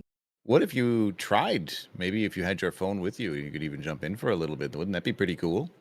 Maybe we'll see. Live from I'd Korea? love to that see. does sound I'd love cool. to see. Just on a personal note, I'd love to see any sort of like anything from the inner workings of the visit there. So if you have any opportunity and you'd like to share things, I think we'd all be a little interested. Maybe. So the only reason I don't think I'll be able to do that is it depends on what day, because I'm only going to actually be at the office for like 2 of the days that I'm there. The other days I will whatever. be. Other days I'll be there in Busan at G Star, which is like basically the Korean version of games. I saw Train to So- Busan. I know a lot about Korean It's culture. gonna be just like that. Just like that. Oh my god, that was a good movie though. I still It's need to pretty watch good. that movie. I've heard it's great. Yeah, that was a cool It's movie. pretty good. Yeah. You know what's not cool? Binding of Isaac. Hot take, dude. Really? I only played, Hot I played it take. for like 10 minutes. I didn't enjoy it, but it looked like a game I really would, and that's what confused me. I played Terraria. I just started playing Noita and this other game called Magic Noita's Craft, and incredible. They're all Noita's so freaking great. I've never Holy heard shit. anything bad about it. It just constantly everybody's in my Yeah, chat. it's No, so you good, guys- dude. I've been playing all day last 2 days. You guys should try out Windblown. Windblown when you get a chance. Really fun, top-down, wicked, fast-paced roguelite RPG. On the name of Really random fun. games, I discovered there was a title just in my browsing of Steam. It's called 420 Blaze It, like YOLO Sweat. It's literally all of those words, and it's like a first-person boomer shooter, like a Quake style game. And I actually sounds downloaded the weird. demo. Boomer shooter. Yeah, it actually was really like, I mean, it's fucking weird, but it is a really fucking fun-looking game. I downloaded the demo, and I know it has a demo. Imagine that. I'm actually debating trying it out. Just something to fuck around on. Dude, no, games with demos on Steam. That shit's goated, dude. I love when a game has a demo on Mhm. Steam. Yeah, I've been playing that. Especially for 420 Blaze It. I don't know if I was going to spend some money. That's the best part about Steam.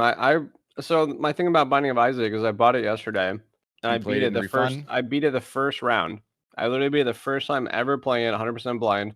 And I was like, this shit's too easy, bro. Noita killed me in like 25 seconds after I Noita started. spanks you, is what I've heard. I've been playing for 2 days and I kill myself with my wand like every 5 minutes. Binding, I was like, nah, I beat it. It's too easy, dude. Next. Refunded, deleted. I sent you Refunded, guys deleted. another game in chat called Vampire Hunters. Not Vampire Survivors. Vampire Hunters. Is it a vampire? Is it a survivor like? It is a roguelike shooter. It is super sick. The only reason I haven't played it more is it's single player. No. I usually like to get into co-op on these kinds of games. Oh, like Gunfire Reborn or RoboQuest? That's a great game. It- Gunfire Those it are is just really two good. 10 out of 10 games. Yeah. Dude, RoboQuest is fucking godlike. Do you know we're getting the endless update at the end of November for RoboQuest? I I'm haven't really played it in excited about forever. that. Oh my god, that game's so good. But no, Vampire Hunters, it's a pretty unique take. You have 14 possible guns that you can have at once, and they're just like surround the edges of your screen.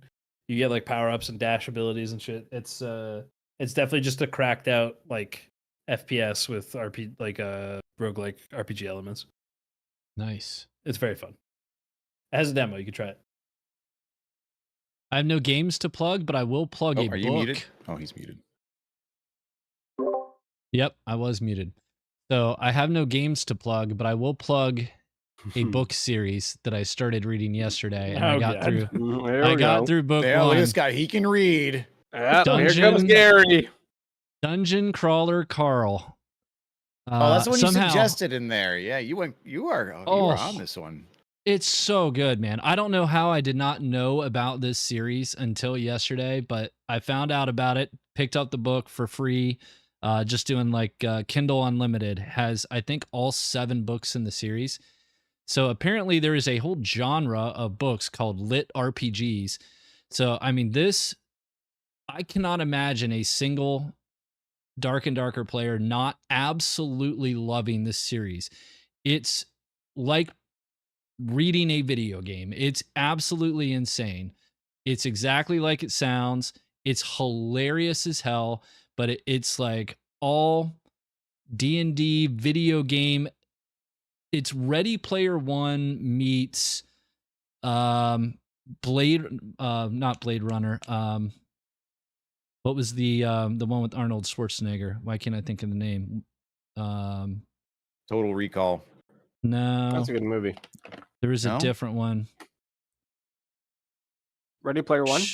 No, so Ready Player With One, Arnold? and then what was the Arnold one with the Runner movie? It had Runner in the title. I think it was Arnold. Running Man? Running Man. Blade Thank Runner. you. No, Running Man, not Runner. Running Man. That's it. So, yeah, it's meets the Hunger Games, meets Maze Runner. That's the other one I was trying to think of. Maze Runner, Running Man, Hunger Games, and Ready Player One, kind of wrapped up all into one. And it's maybe one of the funniest books I've ever read too. It's absolutely fantastic. It's really, Hard to really do good. comedy in a book. You never No, answered, you Scott, could- what do you want for the end of Wipe for Dark and Darker? Like, what would be your content edition? I'm with you guys on the event, end of wipe event. I'm with you on the QOL. Yeah, I don't want to see any more balance related things, but man, I feel like just randomizing the mobs is something they could do next week. I don't know why that would be a difficult thing, honestly. I think that is a realistic, reasonable thing they could do before the end of this wipe. I would love for them to test that out. Just randomize the mobs. That would It's already be partially like a thing that happens, between the mages and the champions, and like just widen that already available mechanic. Whatever causes that to happen, just do it with more monsters. Right. Instead of And wisps, now we make got it- extra wolves. Yeah, put a range. Like, hey, if for this room, you could have anywhere from 6 to 10 mobs, and based on their power level and the type, here's how they're going to be arranged randomly each time using an algorithm to do that. And switch out the types, switch out the actual places they spawn in the module as well. So like you don't know as soon as you spawn in, like, oh, I know if I just run this little path, I'm only going to aggro one skeleton archer. Or I know no matter what I do, when I move, I'm going to aggro 3 things at once if I spawn in this location. Like, it would be nice just to have that mystery of, okay, I actually have to turn my brain on when I load into this module to see what I can see, where the mobs are, and how I'm going to pick my path. If I am going to try to just skip a bunch of this stuff, I actually have to think about it to get to the next room. And there's not going to be just this just having your brain on autopilot to go exactly where you want to go. Like, that would be huge. It's not soon enough. I'm with Indeed. you. Let's do some Q&A. Can't believe we've been at this for an hour 40. Chat, all the different chats. Emboss chat. So bad. My chat is still busily flaming so bad for his Isaac I comments. see that, don't dude. know. I'm not streaming right now. I have Bro. Endboss's chat up. I I love was this just gonna Isaac say debate they in are your going chat. off. I mean, it's not They- a dude, debate. I'm They have about to- experience. It sounds They like have you got. pitchforks and torches, they dude. got- I'm actually I'm not- feared. I haven't poured any fuel on this one. I'm but I just need you to feared. know it's happening. You might. That's you might why be do you think I was like possible. back to dark and darker, back to dark and darker? This My is how fault. it gets people to watch it. I was just like, This is yeah, controversial hot takes. I played it for like 15 minutes. Like I said, it seems like a game I'd just fucking get my teeth into and have fun, but I didn't. Yeah. No, it's a game for children. All right, you want an adult game? I Go heard. play Noita. Okay, Jesus. Can you go live so I can take some of this flack off? He doesn't mean it, Chad. Play Vagante. Oh Play- my god. play that- All right, all right, we're talking darker, guys. We're just Yeah, stop yelling at dark and me. darker questions. All right. We have one Chad to pull from now. It's only on boss. Oh God. Hey, we got mine too. Isn't- Got a few people in here. Yeah. Okay, we got 2. Ken's not here. I'm not streaming. I've been up Odin's since 3 yawning. a.m. So whenever we're done with this, I'm going to bed. Thoughts What about the on mini Legacy, bosses? Steel, and Sorcery? Has anyone played that? I know it's coming back to. Is there Steam Fest coming up here soon? I think Wait, what? Legacy, Steel, and Sorcery is coming back. It's a VR game, isn't On- it? All right, was November- that game no, that it's one not. pack That was- played that where you're like an orc and there's like a road? Yeah, I Yes. think that was it. Yeah. They That have game looked like shit. second play test coming out. That game reminds me of something that we all would have been like looking to try during the playtest era of Dark and Yeah, Darker like while we oh, were yeah, waiting those between phases playtests. sucked, man. Yes, Those phases yeah. sucked. Dude, the Which kind idea would you play behind now, Legacy is really good though. There's so much room in this genre for other games to come forward. Like when we think about Yeah. our argument right now, even with just Isaac and Noita and Terraria, like a lot of these are games that everyone has played multiple times and we can all enjoy, but they're very similar. They're just a different theme on the same genre. And Dark and Darker has a fucking monopoly right now because Dungeonborn is, I'm just gonna leave that blank. Dungeonborn is whatever you think it is. Legacy is whatever you think it is. What was the other game that failed? Greed is good. Gone. What about Yep. that space game that also failed? Marauders. It don't Star think it's Siege. Actually, Star I forgot about Siege. Marauders, but yeah, Star Siege Marauders failed. and Star Siege. And what Yeah. about the one that Star shut Siege down was that good, Spud Hunter too. played? It was good. Cycle Frontier. So like Gone. 6 out of 7 of like the biggest titles in this genre are just gone. So Yeah. we will see what happens in the future. But I wouldn't put the cycle in there just because it's the first person stuff. But yeah, in the extract genre, it definitely qualifies. Like I think Dark and Darker has a very unique monopoly in the current setup. But and I think, Iron Mace yeah, is willing to experiment, and they actually Yeah. listen. And although they make mistakes, we usually like what would took like a week to revert the patch. We're on the way forward. But there's so much more things that could happen that I think even Iron Mace could do. Like Arena is way fucking different than dungeon delving. And if you asked me when the playtest first started, We if didn't would talk ever about get that. in arena mode, I probably would have said no. They removed like, the it mobs from fits, arena. dude. It We never fits. even talked about that. I just Oh, wanted that's to say right. the mobs are gone from the arena. You guys, Mhm. I was on the fence, but now that they're gone, I never want to see another fucking creature in my goddamn arena. They need to Ever. make it best of set. They need to make it best of 7 now, though, because without mobs, it feels like the matches go by too quickly. Yeah, I think that's okay that they go by quickly because sometimes you just get stomped out and you know it's going to be over that quickly, you know, or you focus up and you pull it back from a 2-0 lead. I have had too many as quick as the arenas are. I still have people coming to my chat and flaming me for playing with items. So, or like getting toxic in VoIP, like it's astonishing how pissed off people get in the most Band-Aid ripoff 20 seconds of your life. Oh, okay, it's over. You're gone. Go to the next match. Jesus. But yeah, a lot of I the do chat think is it a was a good discussion change. on. Good Yeah, change. it's a positive change. I now that I've had it, I feel like I can't go back to a mobs filled arena. It's just so Agreed. nice not having them. Yep. I know. Also, they just seasonal need to- rewards, maybe we get those soon. That's yeah, a that classic. would be cool. That's like the thing is, no, I don't know. I was gonna say it's been always worth it to grind the seasonal rewards. And especially now with the 125 to 224 lobby, it's like a really good time to start grinding AP. But I think Can we probably, know what we're grinding for? Would be yeah, nice. I was gonna say it's always been worth it. But to be honest, if you're casual and you have limited time, it's probably like, yeah, we should know what those are. Honestly, at the start of the season. Hopefully, going forward, it gets like It's better and weird better. that that's something that's It is gated, very but I weird, assume yeah. it's because they don't know themselves. Right. Honestly, like I just assume it's like, all right, what are we making, guys? Let's work on it. Like, and I'm okay if that's the case, but just be Mhm. like, maybe let us know.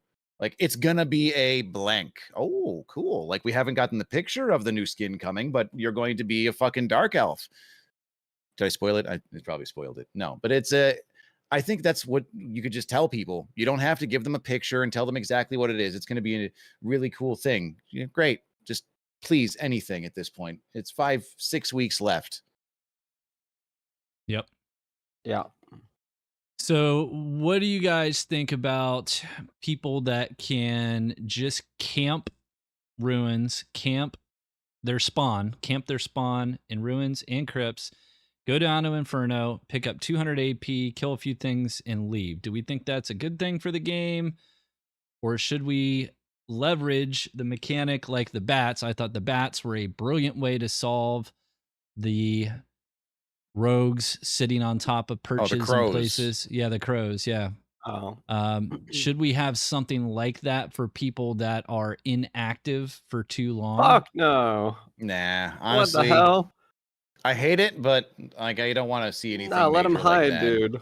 Let them Yeah. hide. They're just trying to squeeze out. I'm not AP. against hiding. I'm not against hiding, but literally not moving from a single spot. We don't feel like that's an issue either. I don't feel like that. There's No. times where I do chores around my house and I AFK for all of ruins and crypts. And in Inferno, there could be like 4 or 5 people still left. Yeah. I don't know, Yeah, man. I think it's fine. I Also, don't like Inferno it, but I think is it's like okay. the easiest place to spawn rush of all the maps. Inferno is always, if you spawn here, they're here, and if they're there, then they could also be here. And that like triangle of death of Inferno, like, yeah, you can get 200 AP if you AFK, but if somebody spawn rushes and kills you, you just wasted 20 minutes and you have nothing. Yeah. And you lost your kit. And you lost your kit. Yeah. Especially for me, the 125 to 224 is the freaking greatest because if you AFK both of those maps, you're fucked in Inferno, dude, because everyone else has legendaries by then. And if you kill one other player in the 125 to 224, you now have a combined. Because like I don't know how you guys usually play you get in like that a piece or bracket, but two. I yeah, like that. I bring know what like you're a purple saying. weapon. I bring like a purple helmet and like legendary gloves, and then it's like some Squire shit. And if I kill one other player, I'm like, ooh, dude, now I have like 400 gear score. Like it's so nice. Yeah, to you're get kills powered in that up. It does bracket. feel Yeah, good you're in powered that. up. Like you min-max your pieces. I go in with a Mhm. full blue kit and then I kill some other guy who's got a purple weapon. Now I'm absolutely juiced. I've gone up from, 219 to 280 gear score with just one kill. Now it's just rising up quick. Loot I 2 think more that- boxes and 350. That bracket is the strongest for finding gear because it's high roller, and if you get the boss, you can get uniques. and you can actually outdistance the other players by outgearing them, like just by hitting playing, boxes, by actually playing the Yeah. dungeon, which is I what got we're trying to get people back 1600 into AP doing. today on my like 125 bard, and I did the fucking dungeon. I like sung to all the chests, I killed all the mini bosses, I did everything. I got 2 player kills, and it felt so good. I got the unique turn shoes that like those are trash, but that could have been an artifact. Yeah. Like that's a good play That's a loop. good run. Yeah, That's a good run. rewarding. And like I don't even feel like right now going to 225 plus. I just take all the shit off and I go in my exact same set with like my helmet, legendary gloves, and like weapon, and I'm like, let's do this again. Like I'm Which gonna brings loot us up to again. Yeah, it brings us back to like the idea of the gear score segmenting actually feeling good when you know that there's a limit to what you're going to be punching up to. Mm-hmm. It works. It works. Yeah, I've never been a fan of it, but I was the one who advocated for the 124 to 125 to 224 bracket like 3 weeks ago. I was asking chat. Odin, you were the most handsome, well-endowed gentleman in this I can't even. podcast. Is he there? All I see is Odin's massive cock. Just I can't even fucking. Just there a you are, big- Odin. God, I'm glazed. I told you guys it was gonna be cool, and then it got here, and it was cool. So even a broken clock is right twice a day. You know what they say. Yes, indeed. All right, chat. We got anything else? And boss, anything cooking over there? What do we think about door opening and closing? We've talked about that one a lot, and how Yeah, much we just- love doors, and how Just making so the door doors meta's are. trash. Just making so doors, like they take a while to like rearm the latch. So if somebody's just full running from you and closing doors in your face, you can still catch them. The best Yeah. part True. about the door meta argument is always that not every fight has to end in somebody dying. It's the best part of a fully PvP game if you can reset. The thing about doors is that people shut the door and then it like frustrates you and you want to kill them. And now you get into like this back and forth and it can go all match and you just get madder and madder and madder. Dude, just leave. Let him live. It would be different if everybody had a universal interaction speed, but this guy is not only closing doors, but he's walking up and opening them and closing them. And the time it takes me to just fucking look at him, I'm already shuffling with like 240 move speed, and this guy's got triple my move speed and double my action speed, and every door is like a further distance, and I'll never close that gap. It's another goddamn speed bump as I'm chasing the son of a bitch down. Bro, And I played the goddamn resourcefulness worst one. here, you piece of shit. All right. Back for the doors, I all know right? where you He's playing a live. different meta than you. Wear Different resourcefulness. Meta. Put He's wearing Fermata resourcefulness gear. And guess what? If he wears resourcefulness gear and I wear it, There's an upper limit to this, all right? At some point, There's- it gets so close and both of you are so It fast. does not. It does not. It does not. Change classes. No, okay. There you go. Stay poor, change classes. So bad strange, poor. everyone. Get doors shut in your face. All right, I'm tired. Let's wrap this shit up. All right. Yes, All yes. right. Sounds Hot good. takes. Hot takes. All right. Well, everyone, this is episode 32. We will be back potentially next week if there is a major patch drop. We may or may not have Odin joining us if he can somehow time it so that his time in Korea coincides with that patch. I know that's not in his control, but if it happens to play out that way, we may have Odin joining us. If not, hopefully we'll have Ken back, and maybe we'll try to get another guest on. We had Augie on last week, and that was fantastic. So it might be time to bring someone else back on. But thanks to everybody in all of the chats. As always, you are all beautiful. We will see you in the next time. Bye Is that bye. the outro? You're going to leave just mouthfuling yourself of nuts?